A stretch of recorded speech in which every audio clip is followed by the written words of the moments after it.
સુરતના પુણા વિસ્તારમાં 13 ફેબ્રુઆરીના રાત્રે લૂંટ વિથ રેપની ઘટના બની હતી। દંપતીને ચપ્પુની અણીએ ધમકાવી મહિલાને છત પર લઈ જઈ બે ઈસમોએ દુષ્કર્મ આચર્યું હતું અને લૂંટની ઘટનાને અંજામ આપ્યો હતો।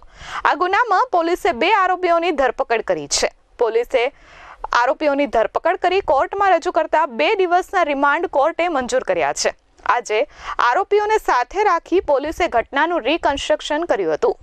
સુરતના પુણા વિસ્તારમાં ગત 13 ફેબ્રુઆરીના રાત્રે એક મકાનમાં ઘૂસી આરોપીઓ દ્વારા મહિલા પર સામૂહિક બળાત્કાર ગુજારવામાં આવ્યો હતો।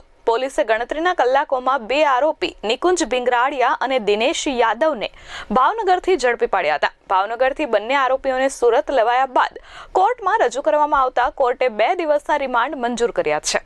પ્રાથમિક તપાસમાં દિનેશની પહેલાથી જ આ મહિલા પર દાનત બગડી હોવાનું સામે આવ્યું છે। અત્રે ઉલ્લેખનીય છે કે બંને આરોપી રીઢા ગુનેગાર હોવાથી પોલીસ તપાસમાં સહકાર આપી રહ્યા નથી। આ સાથે જ મેડિકલ તપાસમાં નિકુંજે સિમેનનું સેમ્પલ પણ આપ્યું ન હતું। આ ગુનામાં પોલીસે વધુ એક શકમંદની અટકાયત કરી છે।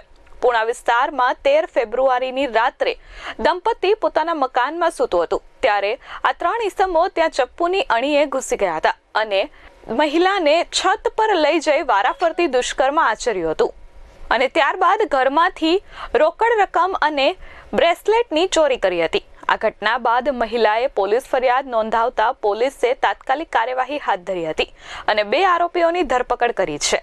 કોર્ટે 2 દિવસના રિમાન્ડ આપ્યા છે। Bureau report S24 news Surat.